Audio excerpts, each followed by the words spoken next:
Welcome to Mind Love, episode 98. Today's episode is all about how to get the best sleep of your life.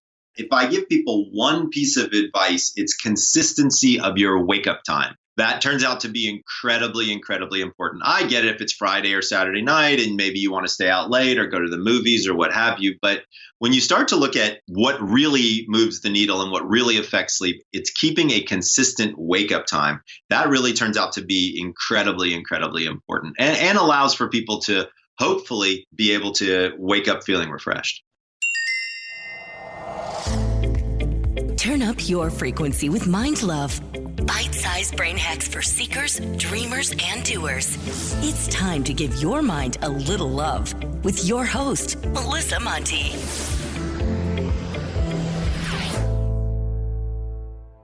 Hi, friends and wild people. First off, if you haven't subscribed to the podcast yet, please hit the subscribe button. More subscribers means even better guests and tons more value. Plus, it helps me grow the show so more people can find it. And if you ask me, everyone could use a little more mind love. Hello, you wild minds. New nickname for you guys, by the way. You probably noticed it in the last episode.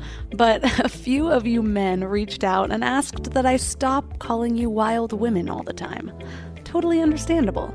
And I thought, well, what better than wild minds? I love the term wild. I explained to you why I like the phrase wild woman so much, but wild minds is even better. I, for one, can relate to having a totally wild mind at times, but I think the word wild just encompasses our innate power, our free-spiritedness that we always think we need to tame if we want to fit in or be accepted in society. But really, our wild is where our strength is. It's how we were born, and we just need to remember who we truly are. And so, speaking of wild, today we're talking about sleep. No, there's no disconnect in the topic there, because even the wildest of wild beings still need sleep if they want to show up in full force when they're awake. We are the only species that tries to skimp out on our sleep. All the other ones just do it as part of their natural cycles as long as they need it. Over a year ago, I did an episode on the science of sleep, and I got a lot of people reaching out saying it was exactly what they needed and how it was a huge eye-opener on why sleep is so important. But today, we're getting actionable. Yes, even sleep is an action. This episode is absolutely packed with information, and we have arguably the most famous sleep doctor in the world. He's actually called the Sleep Guy, Dr. Michael Breus. He's been on Dr. Oz 39 times trying to convince you all to prioritize your snooze. We will learn so much, so I don't even know how to pick 3 things, but we will learn why sometimes we sleep a full night and still feel tired, the best way to beat midday fatigue, and what we can do better during the day to sleep better at night.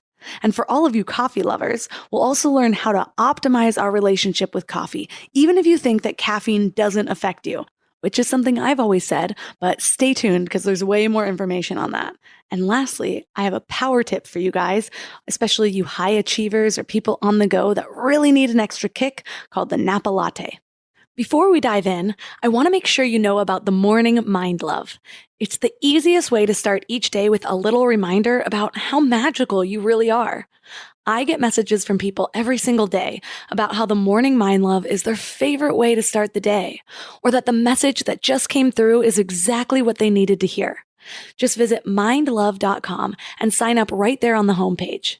You'll get some amazing free gifts when you do. You'll get a free guided affirmation meditation to align your subconscious with your highest self. And you'll get a really cool booklet of power lists so you can start getting clear on what you want and what really makes you happy. And it's all completely free. Just go to mindlove.com to sign up. Or if you're out and about, just text the word morning to 33777. That's morning to 33777. And now let's welcome Dr. Michael Breus to the show. Well, thanks for having me. So I rave about how important sleep is. I always get enough sleep, almost always. I really prioritize it, but it does seem to be something that people have to be constantly reminded of. I feel like people have heard so often that sleep is important, but they have a really hard time internalizing that and actually living by those standards. So why is sleep so important? Well, First of all, here's the problem is nobody really knows 100% why we sleep. What we do know is that when we don't sleep, really bad stuff happens.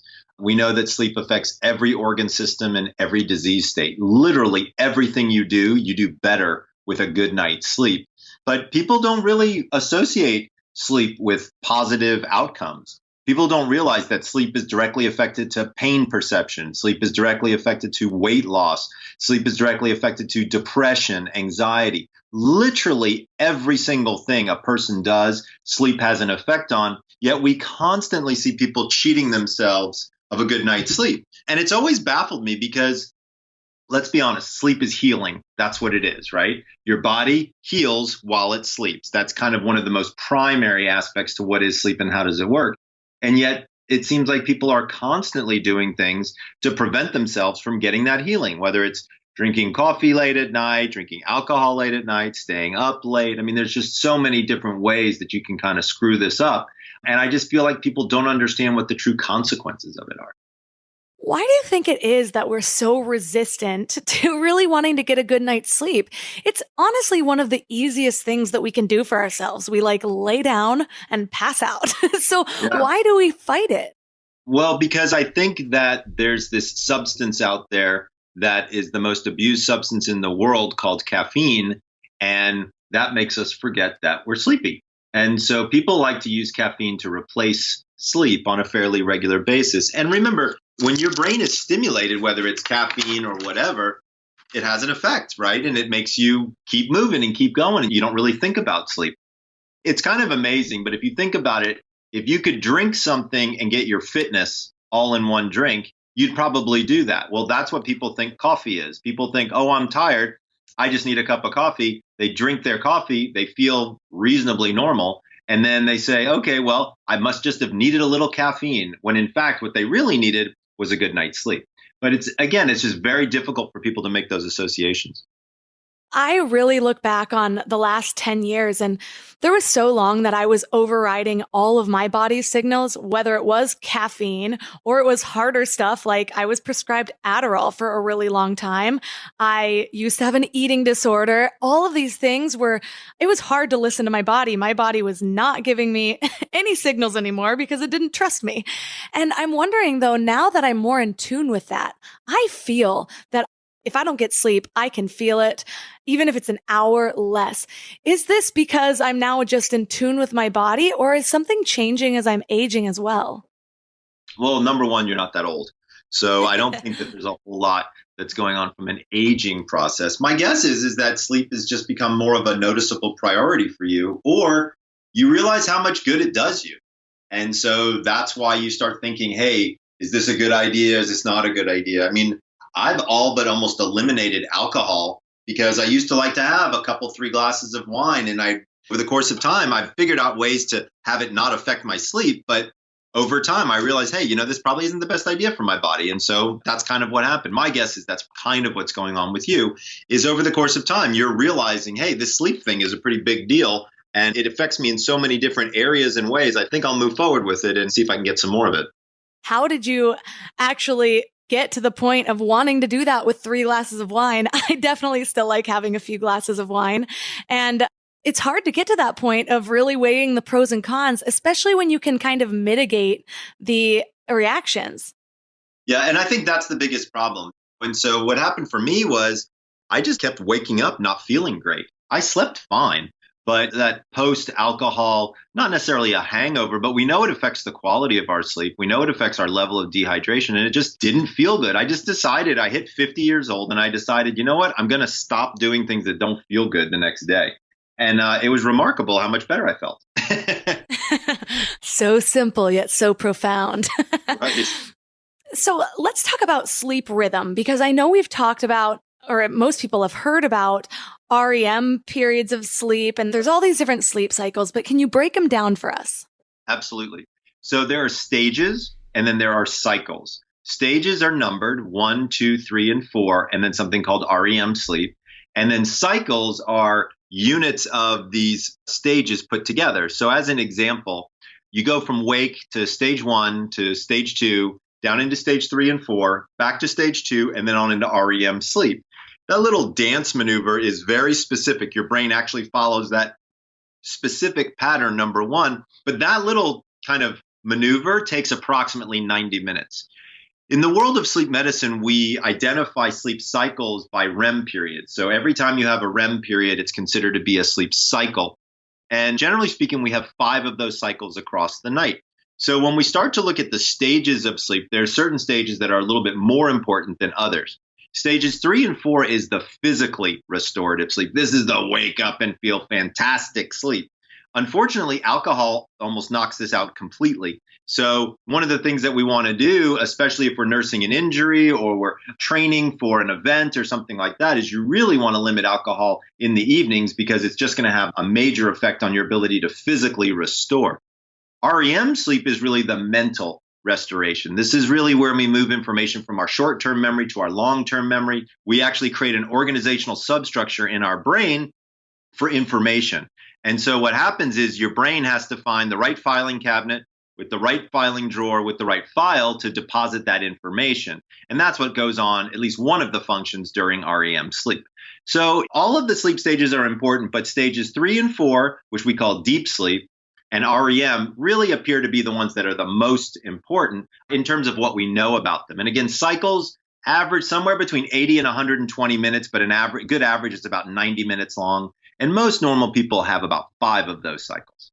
So if alcohol totally knocks out stage 3 and 4 sleep and we're not getting that physical restoration, does that mean that it's still not knocking out our mental restoration? Correct. That's correct. So as an example, if you switched from, so I live in California, if you switched from alcohol to cannabis, you would find that cannabis has much less of an effect on the physical restoration, but has a huge effect on REM sleep, the mental restoration. So again, it's kind of like pick your poison to understand what it's going to do. But the good news from an alcohol standpoint is there's a very simple methodology. You drink 1 glass of water for every alcoholic beverage to lower your dehydration, and then you give yourself 1 hour to digest each alcoholic beverage. So if you have 2 glasses of wine with dinner and you stop at 8, you wait 2 hours, it's 10 o'clock, you're good to go for lights out. So you just have to allow your body enough time to metabolize the alcohol. When it comes to sleep, I know that there's a lot of people I've talked to where they're like, I just can't really get that good of a night's sleep. It runs in my family. Is sleep genetically determined?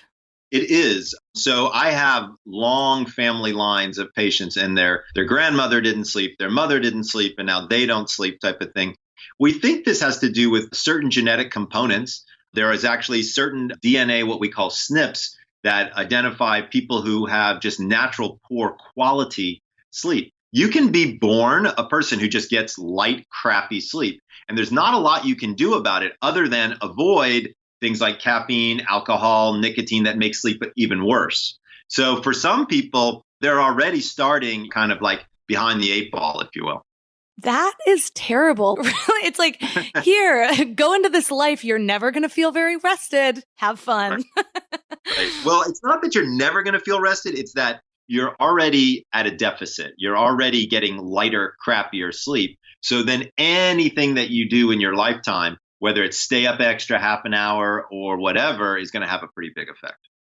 So ever since we met at that event, I have totally overhauled my sleep routine, which I'm really stoked about. Oh, I love it. What'd you do? A few things. I definitely took to heart that alcohol tip. If I'm having a glass of wine or 2, or sometimes 3, right, I will wait that given amount of hours before I go to bed and drink a glass of water per glass of wine.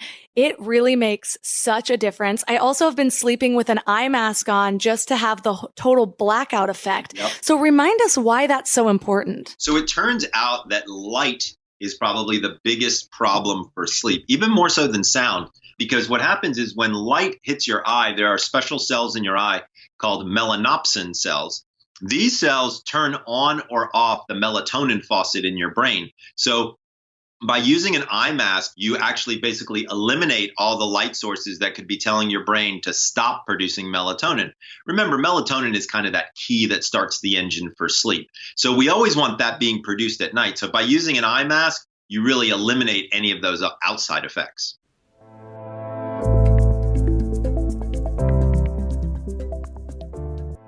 Before we go deep today, I want to give you a little gift, and I want to give it to you every single day. It's called the Morning Mind Love. I know how life can be. You're all fired up after an inspiring episode, and then a new day or a new challenge comes at you, and it's just hard to keep up that energy. Well, the Morning Mind Love is kind of like an oracle from your higher self to help you start each day with a positive focus. Plus, when you sign up, you get 2 free gifts, a 30-minute binaural meditation and 30 days of journaling prompts to help you remember who you truly are. And it's all completely free. So join over 9,000 people and go to mindlove.com to sign up or text the word morning to 33777. You know what I love about the start of a new year? It's kind of like opening a fresh notebook. 365 blank pages just waiting to be filled with your story. But sometimes we get stuck trying to write that story alone. Maybe there's a chapter you've been wanting to revise, or maybe you're just ready for a whole new plot twist in 2025. But here's what I've learned from my own journey with therapy. It's kind of like having an editorial partner for your life story. Someone who helps you see the patterns that you might have missed, who gives you the tools to write stronger chapters ahead. And that's why I'm so excited about BetterHelp. They've made therapy accessible and easy, serving over 5 million people worldwide. With over 30,000 credentialed therapists, each with different specialties, you can find someone who really gets your unique story. But what I love is how flexible it is. Everything is online, and you can easily switch therapists anytime at no extra cost until you find the perfect fit. And it's not just for people that are dealing with major challenges. Therapy can help anyone become the best version of themselves. So write your story with BetterHelp. Visit betterhelp.com/mindlove today to get 10% off your first month. That's BetterHelp, HELP.com/mindlove.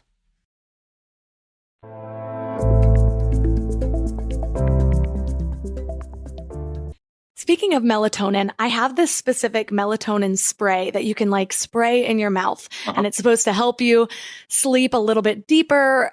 How does melatonin work? And if we already are naturally producing melatonin, are these extra sprays or pills or whatever helpful? Are they necessary? So this is a great question, fairly controversial for people out there, so let's break it down. So first of all, let's look at melatonin in particular. And remember, everybody, there are lots of different sleep aids. There are prescription, there are over-the-counter, there are supplements, but we're talking about melatonin, and that's a pretty popular one. So let's stick with that. So first of all, melatonin is a hormone. Most people don't know that. They think it's an herb or a supplement. It's actually a hormone. You wouldn't walk down to the local health food store and say, hey, I'd like a little testosterone or a little estrogen, right? It just doesn't work that way. But yet you can walk down and get some melatonin. So number one, buyer beware. Number two, it's not regulated by the FDA, which means I can make it in my garage and I can sell it at the local health food store. And that's a perfectly legal thing to do. So quality becomes an issue. The third big issue is dosage. 95% of the dosages that are seen in the marketplace are in an overdosage format. So most people need somewhere between 0.5 and 1.5 milligrams based on the data that came out of Dr. Wortman's lab at MIT. And most of it is in 3, 5, even 10 milligram dosages. And that's when you start to see things like nightmares, crazy dreams, effects with blood pressure medications. So you really want to be careful and get the right dose. And then finally, timing turns out to be a big deal. So you mentioned that you have a liquid. Well, if you put a liquid under your tongue and you leave it there for about a minute, it'll get into your brain in about 30 minutes. But if you take a pill, it's got to go all the way down your throat, all the way into your stomach, get digested, and then go all the way back up to your brain. And that takes almost 90 minutes to accomplish that task. So if you're going to use melatonin, I personally recommend the liquid dropper use. But your question was, do we even need it? Most people make plenty of melatonin. The only time we see melatonin be really effective from a deprivation standpoint is in our senior population. So I do have some seniors, not all, but I have some where melatonin production has actually slowed down pretty significantly. So we add it as a supplement just to get them back to normal levels. Usually I see this occurring when people are in the 55 age range and above. So for many of my clients in that age range, I'm recommending melatonin nightly, the liquid format, about 30 minutes before bed. Also, I see melatonin is very useful for jet lag. That's really the best place to use it. And to be clear, melatonin is not a sleep initiator. Melatonin is a sleep regulator. So there's a difference between that. Melatonin doesn't make you feel sleepy. Melatonin makes your brain think it's bedtime. Those are actually two very different functions in your brain. And so people need to be aware that melatonin is not a sleeping pill. Melatonin is I'm going to teach my brain a new bedtime pill. And that's really where the big difference lies. There is a secondary population where I do recommend melatonin, and I have seen it be helpful at large dosages, and that's in children who are on the autism spectrum.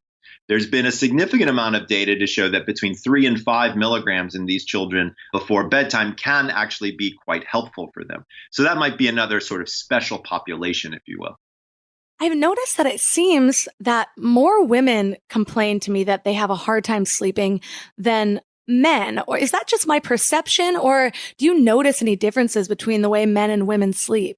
Well, those are two different questions, actually. So what we find is women are more vocal about their sleep problems than men. But when we actually look at true prevalence rates, they're much closer than you might imagine. A lot of guys just kind of suffer in silence. They don't like to talk about their sleep. It's not macho to say, I can't sleep well, that kind of stuff. So I think that's really where we see the difference is just in the reporting, not necessarily in the true statistics. So can our sleep cycles or rhythm be deregulated in a way where we are actually getting too much REM sleep? I feel like I've read about something like that before, but I can't really remember what it was about or what complications it might have caused, or is that even a thing? So I'm not sure. I've never heard of anybody getting too much REM sleep. Remember, your brain kind of regulates which stage based on its needs. So it will, and if it's thinking that you're going to sleep an average amount of, let's say, 7 hours, then it kind of doles out the sleep as your brain sort of requires it. I've never heard of a situation where somebody's gotten too much REM sleep. I have heard of situations where some of the aspects of REM sleep are not working correctly. So as an example, we know that we dream quite a bit during REM sleep, about 80% of the time, and that we're paralyzed during that time in order to not act out our dreams. So one of the things that's important to realize is that there is something called REM behavior disorder, which is where that paralysis mechanism no longer works and people actually act out their dreams. This can be a fairly big problem, especially if there's a bed partner involved, but also from a safety perspective, because we want people to be safe while they're sleeping. That's so interesting because there's also the disorder where people will wake up and their body is still paralyzed. Correct. So that's called sleep paralysis. And that's also a leftover remnant from REM sleep. And a lot of times what happens there is people actually, believe it or not, they just wake up too quickly. And so that paralysis is hanging on. So in REM behavior disorder, there's no paralysis. In sleep paralysis, it's kind of hanging on into the waking state for a few moments, which can be a little disconcerting for people as well. So the first thing I ever learned about sleep was when I was a child. I remember hearing, don't keep a TV in your room because then you'll associate watching TV with your bed. And it was basically like making a ceremony about your sleep. What are your thoughts about going to bed with the TV on? So I'm the only sleep doctor in the universe that's okay with television. I really am. I tell people all the time, to be honest, I fall asleep with the TV on. So it would be really hard for me to tell people you can't fall asleep with the TV on if the sleep doctor himself is doing it. So what does that mean and why does that happen? I do it because my wife falls asleep with the television on. And when I studied her and tried to understand why she does that, what I discovered is she's not really watching it. She's actually listening to it. And it's really just a distraction technique. It's just a methodology for her to not pay attention to her ever buzzing brain, listening to an old episode of Seinfeld, and being able to just kind of relax and let the natural sleep process take over. So I'm not absolutely opposed to television. What I am opposed to, though, is you trying to get your high score on Candy Crush on your phone or scrolling through Facebook. And you're probably going to say, well, what's the real difference here? The big difference is engagement, right? If you're listening to television with your eyes closed, that's a very different scenario than trying to get a high score on a game. So I feel like television is okay, but more mental activity is probably not a good idea. So around that kind of creating a, not ceremony, but like a ritual with your bedtime, is that something that you recommend to do? Or is it just, should we go to bed when we're tired? No, absolutely not. You should go to bed at roughly the same time and wake up the same time every single day. if you can. If I give people one piece of advice, it's consistency of your wake up time. That turns out to be incredibly, incredibly important. I get it if it's Friday or Saturday night and maybe you want to stay out late or go to the movies or what have you. But when you start to look at what really moves the needle and what really affects sleep, it's keeping a consistent wake up time. That really turns out to be incredibly, incredibly important and allows for people to hopefully be able to wake up feeling refreshed.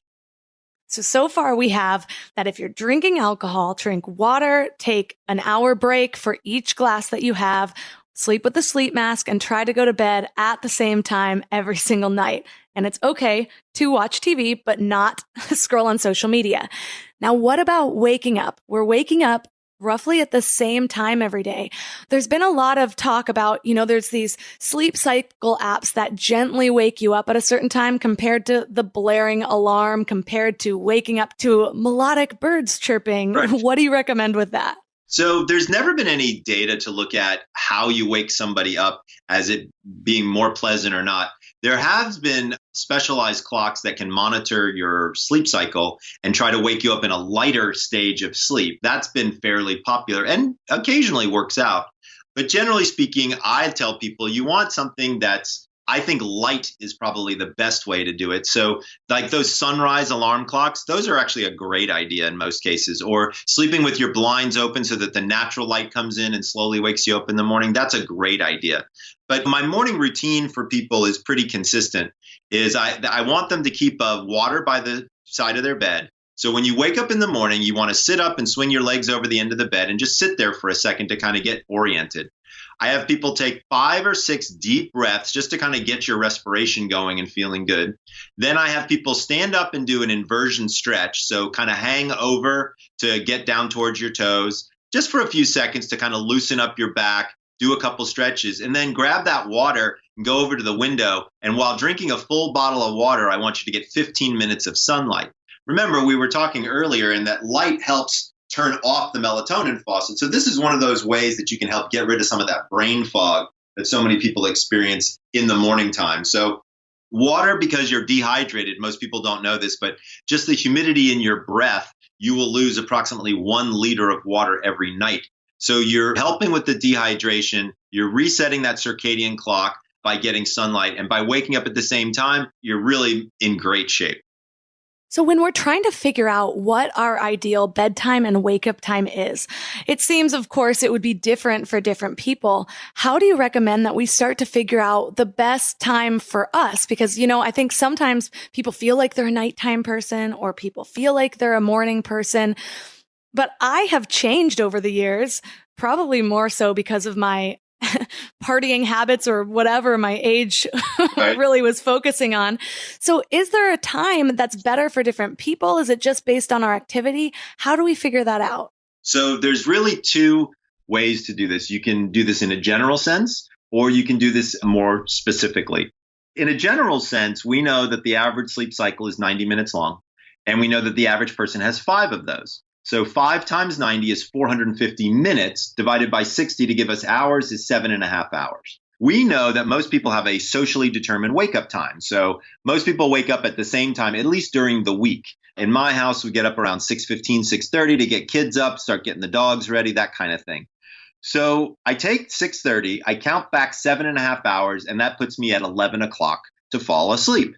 This is a very simple methodology. So just take your wake up time, count backwards 7.5 hours, and this becomes your new bedtime. Now, I did this, and to be honest with you, it didn't go over so well. In fact, it actually failed, and I'll explain why. So I went to bed at 11, and instead of waking up at 6:30, which is when I wanted to wake up, I woke up at 5:30. Tried it again, went to bed at 11, woke up at 5:30. So my body really didn't want more than 6.5 hours of sleep. And to be fair, that's how a lot of people's bodies work. It turns out that my sleep cycle isn't 90 minutes long. It's like 81 minutes long. The way I was able to tell that is, number one, I work in a sleep lab, so it wasn't that difficult. But you can use the tracker, things like that, to start to figure out what your cycle length is, and that can give you a good understanding. That's a good general concept. But if you notice, it didn't work very well for me. So what I did was I advanced my bedtime and went to bed at midnight, and then discovered I'd start waking up at 6:30. So you got to play around with it a little bit. And in the general sense, if you want to get super duper specific, what you need to do is learn what your chronotype is. So for folks out there who've never heard of the word chronotype, this is kind of that concept you were mentioning earlier, which is early bird, night owl, in the middle, that kind of thing. My most recent book, The Power of When, is all about chronotypes and how to pick the perfect time to literally do just about anything. So I recommend that people head on over to my online quiz at chronoquiz.com. That's chronoquiz.com. And from there, people can really have a good understanding of what is their chronotype. Because you take a quiz, it takes about 2 minutes, and then you'll get an email back from me that gives you all the information you could ever want about your chronotype. So then you can actually plot out a better bedtime and wake up time if you want to get more specific.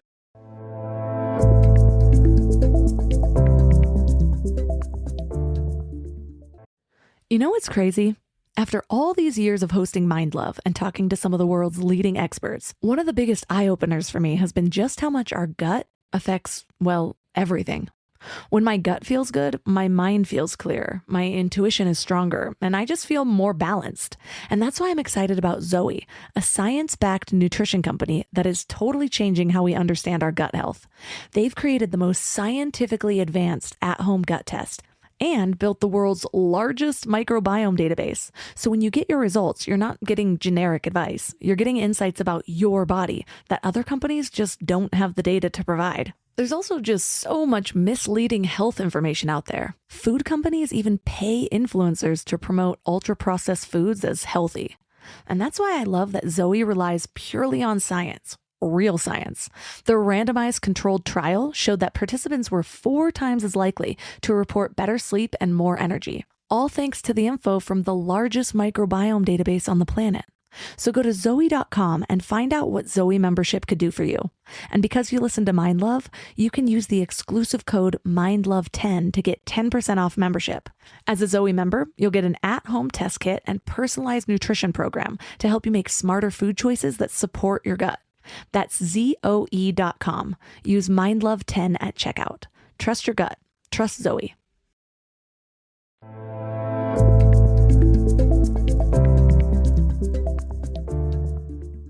So what exactly does your chronotype tell you? Like, why should people take this quiz? So a chronotype is actually your body's internal genetic propensity for wake and sleep. And so not only does it tell you what time to go to bed and what time to wake up, but it actually teaches you the perfect time to do just about anything. In my book, The Power of When, I teach people the perfect time to have sex, eat a cheeseburger, ask your boss for a raise, like literally you name it. You'll learn exactly where your hormonal schedule is, and then certain times of day where it's more preferable to do certain activities, naturally you'll just do them better.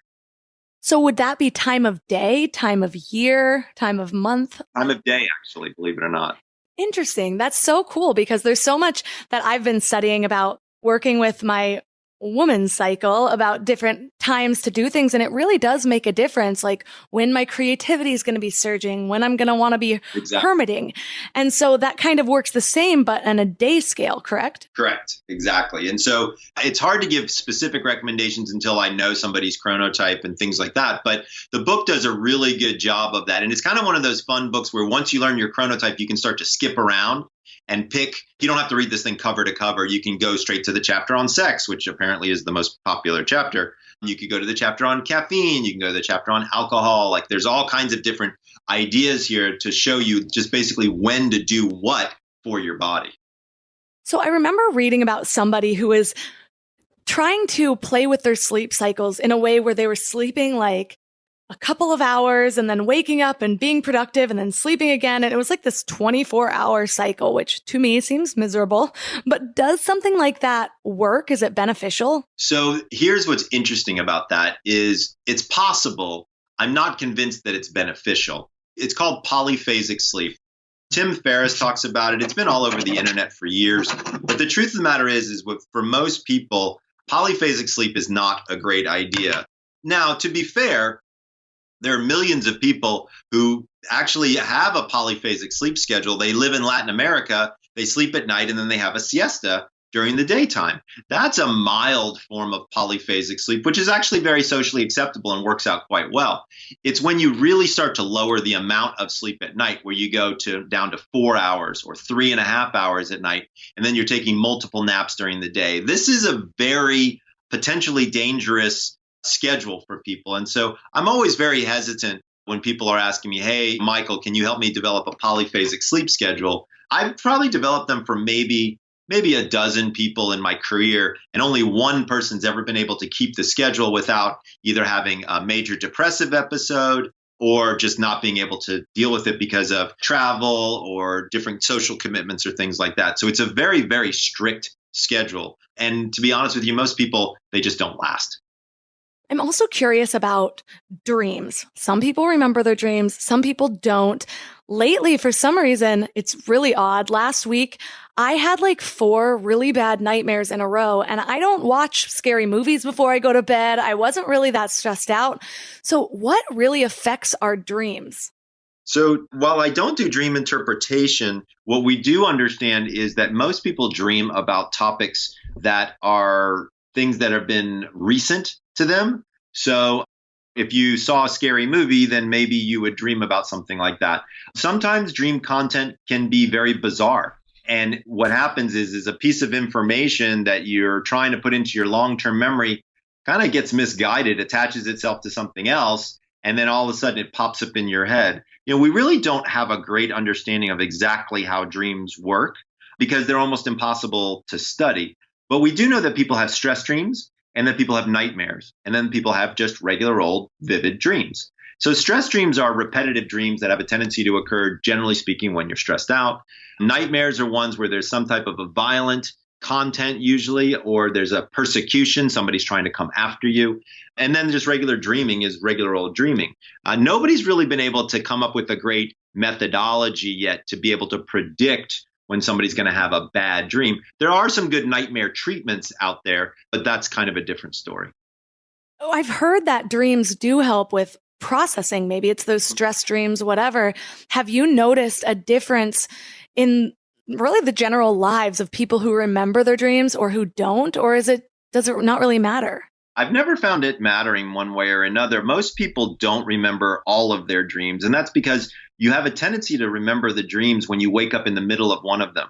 But if you wake up in, for example, stage 2, where you have far less of a likelihood of dreaming, you're probably not going to remember your dreams. If I put electrodes on your head while you were sleeping and I knew exactly when you were in REM sleep and walked over and woke you up, you would remember your dreams. But the processing aspect of REM sleep is going to occur whether you remember your dreams or not. Remember, you're moving information from your short-term memory to your long-term memory. So it's kind of coagulating, if you will, or intermixing with other pieces of information. That's why the old adage of sleeping on it before you make a big decision is probably a good idea.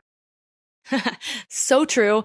I always try to sleep on something, especially if I'm upset with somebody, trying to send some email. Sleep on it first. I come to it with a whole new mindset. I agree. So I want to go back to something you said about the possibility of the sunrise alarm or sleeping with the blinds open. That makes it kind of difficult to do if we are trying to have blackout sleep with an eye mask on. Which one is more important, sleeping in the full dark or waking up to the sunlight? I would argue it all depends upon if you have a problem falling asleep. Most people don't have insomnia. So if you don't have a problem falling asleep, then waking up from the sunlight is a great natural way to do it. If you do have insomnia and you have a lot of difficulty falling asleep, then an eye mask like what you're using might be more appropriate, or trying to get it as close to pitch black as you can. The biggest issue with falling asleep in a pitch black room is it's really hard to wake up.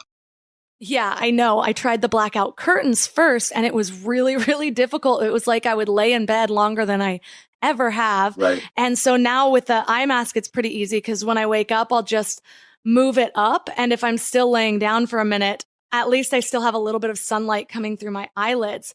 But what about pressing the snooze button too many times? Have you noticed, like, if there's a difference? Bad idea. So we should just get up the first time. Absolutely. So the average snooze is between 7 and 9 minutes long. And so people can't actually get back into a good deep sleep during that period of time. And so that's really where the problem sort of comes in. So what I tell people all the time is, look, if you have to hit the snooze, hit it once and once only, because otherwise you're just giving yourself light, crappy sleep. Oh, that's a good point. I always wondered why it seemed like the more I pressed snooze, the more tired I almost seemed. It's like if I would have got up the first place, I was like still kind of energized. So that makes a lot of sense. Much better shape if you had just gotten up at that time. I've also heard that there's skin light receptors, or there's light receptors in our skin that could possibly affect how deep of a sleep we're going into at night. Do you know anything about that? I do. The data on it has been kind of all over the place. You feel heat on your skin and you can feel light on your skin. Yes, you do have photoreceptors in your skin, but the truth of the matter is your eyeballs are really where it's at when it comes to light. So I have a tendency to not really buy into a lot of that. You don't want light anywhere on your body. It really is more from the eyes than anything else. So, of course, I know that everyone wants to know about the caffeine thing because, like you said, it seems to be one of the biggest problems. Sure. So how are we to appropriately use caffeine as a tool instead of something that's just getting in the way of our lives? So there's really two aspects to it, is when do you start it and when do you stop it? So in order to get out of a state of unconsciousness, the body needs two hormones. It needs adrenaline and cortisol, and they both have to be fairly high. If you take somebody who's woken up because they've had adrenaline and cortisol increase, and then you add caffeine to that mixture, if you compared adrenaline and cortisol to caffeine, that's like comparing cocaine to weak tea, right? So caffeine really does almost nothing for you right after you wake up. However, if you wait just 90 minutes, the cortisol and the adrenaline begin to drop. Then if you add caffeine, it actually gives you a bigger boost and can actually give you more energy. So just waiting 90 minutes after you wake up to drink your first caffeinated beverage is probably a good idea. When you look at the other side of the equation, when should you stop? I'm usually recommending that people stop caffeine by about 2 p.m. The reasoning behind this is quite simple. For the average individual, it takes them between 6 and 8 hours to get half of the caffeine out of their system. So if you get half of it out in 8 hours and you stop at 2, that's about 10 o'clock. And that's roughly an average bedtime for most people. So that's usually why I'm saying you need to stop by 2. So as an example, if you wake up at 6:30, you can start drinking caffeine by 8, and you probably want to stop by 2. So I used to pride myself on the fact that, well, I don't know why it was such a source of pride, but it was like, caffeine doesn't really affect me. I thought it was because of all those years on Adderall. And I was like, right. No comparison, Adderall versus caffeine, right. Child's play. Yeah. But was that true at all? I used to think I could just go to bed after a shot of espresso and I would be able to fall asleep. But is there something deeper happening? So the answer to your question is yes. Lots of people, when I tell them you need to stop drinking caffeine by 2, they think in their head, this guy doesn't know what he's talking about. I can drink a cup of coffee at dinner and fall right to sleep. Remember, sleep is not just a quantity game. It's also a quality game as well.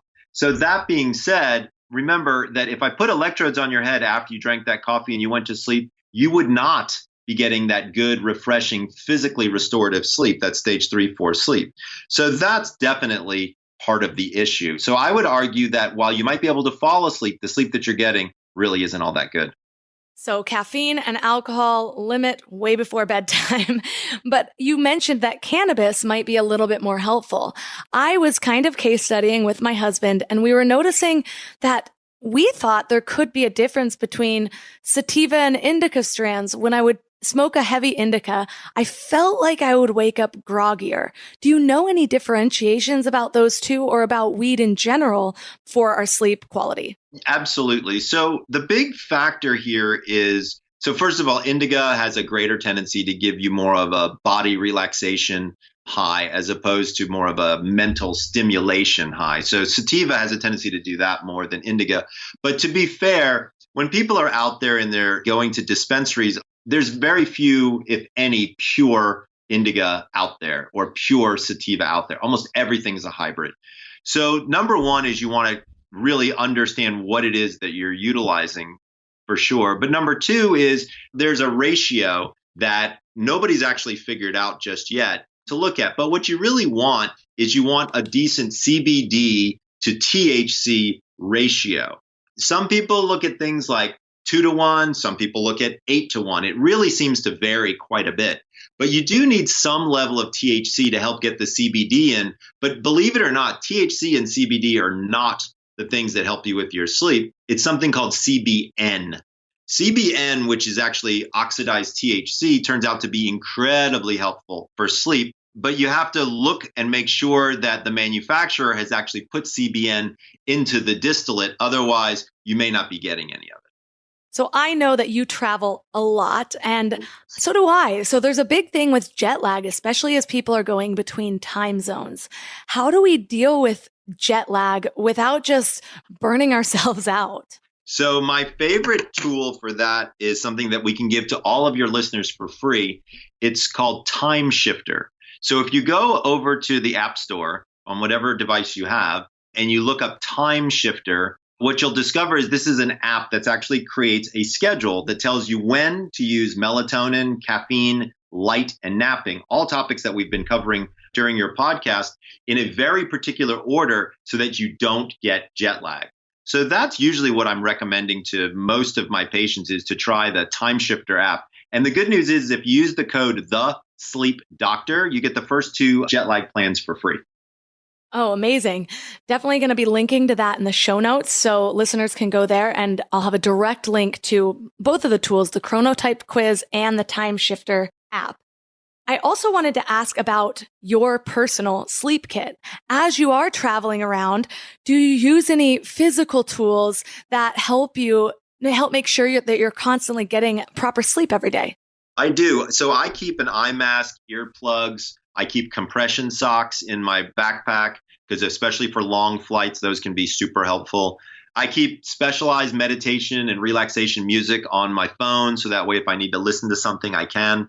I will tell you, recently I started playing around with these new noise cancellation earbuds that Bose came out with. I've been playing around with those. Those are actually pretty cool to try out as well.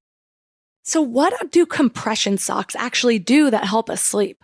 It has more to do with flight than it does with sleep. And so I do a lot of international travel. I mean, we're talking like 6, 8, 10, 15-hour flights. And so what happens when you're sitting for that long is the blood by gravity will pool in your lower extremities. And this is where you can end up with things like a DVT or lots of problems that occur. But by wearing compression socks, it actually keeps my blood flow going quite nicely. Also, to be fair, every 30 to 60 minutes, I stand up, I stretch, I walk around a little bit, unless it's an overnight flight where then I'm, lying down and racking out.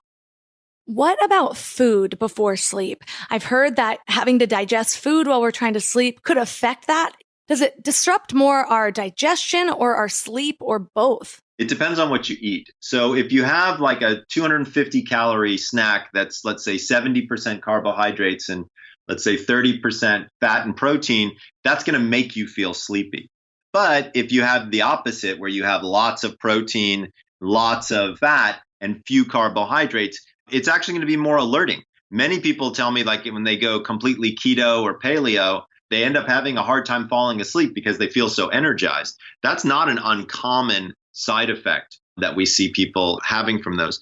But, also looking at the timing of your last meal can be important because of blood sugar.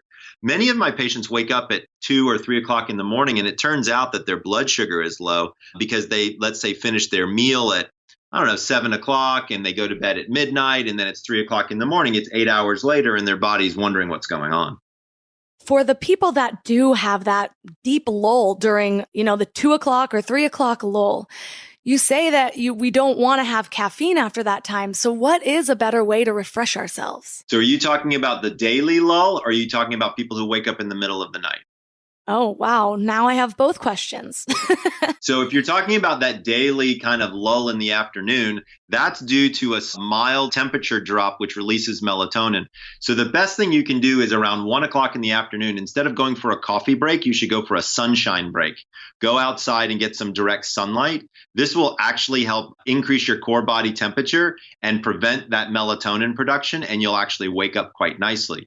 If, however, you're having a problem sleeping throughout the night and you're waking up at 3 o'clock in the morning, one of my favorite remedies is right before bed, I ask people to eat a teaspoon of raw honey.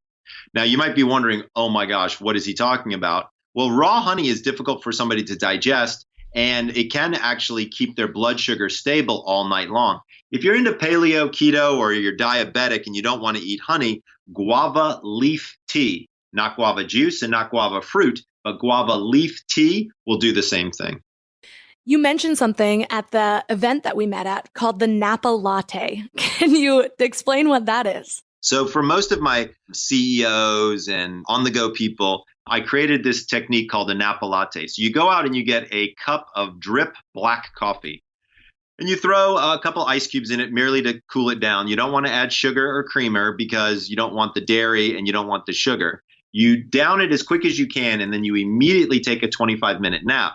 What this does is it allows enough stage 1 and stage 2 sleep to go by. The caffeine is sort of waiting in the wings. It slips into those receptor sites, and you're good for 4 hours, almost guaranteed. So it's a really simple tool, but be careful, guys. Like, you don't want to do this every day. A Napa Latte is something I reserve for maybe once or twice a week, depending upon what my schedule looks like. Well, thank you so much for all of the wisdom that you shared. Like I said, I've transformed my sleep schedule with a lot of these tips after we met, and it has been making worlds of difference just in stabilizing my energy levels throughout the day, my moods, my productivity. So thank you for that. And for listeners who are resonating with you, where's the best place for them to connect with you online? So if you want, you can go to my website, which is thesleepdoctor.com. If you want to learn your chronotype, go to chronoquiz.com. And I'm also just releasing a new course online. So check it out at my website. I think you'll find it pretty amazing. All the links in this episode, including links to Dr. Michael Breus's website and all of the sponsors mentioned, are at mindlove.com/098. And I really hope you guys are convinced that you need a good night's sleep. For the longest time, this is something that I always tried skimping out on. I felt like sleep was a waste of time, which is crazy now that I think about it, because it's when we are fully recharged for the next day. So as I said in the beginning of the episode, I now always make sure I prioritize my sleep. And it's crazy how much I feel it now, even when I'm an hour off. So if something happens and I just can't get my 8 hours of sleep in the night, I will take a nap. It just feels better, and I know I'm going to show up, be more productive, be in better spirits, and just be able to shine my true light if I'm well taken care of. I just read a post on Facebook that my friend and fellow speaker Jeanette Brenet wrote that said, "I need self-care to be successful because I'm human." You are human, you are not a robot, so you need certain things in order to feel your best. You need to take care of yourself, just like your car needs an oil change and a coconut air freshener, obviously, because we're not Neanderthals. But yeah, so get your sleep. And I want to hear from you which sleep habits you are changing, what you're doing, and how it's feeling. So connect with me on Instagram at MindLoveMelissa and tell me all about it. In fact, take a screenshot, share it on social media, and tag your friend who you know needs to sleep more. We all have them. We have a few of them. And guess what? They're probably a little bit cranky. So tag them, tell them that you care about them and that they need to sleep, and share this episode. And if you have a moment and love the podcast, please head to iTunes and leave a 5-star review. Those are so helpful for the growth of the show. Thanks for giving your mind a little love today, and I'll see you next week. Thanks for tuning into Your Higher Frequency with Mind Love. Head to mindlove.com for a free gift.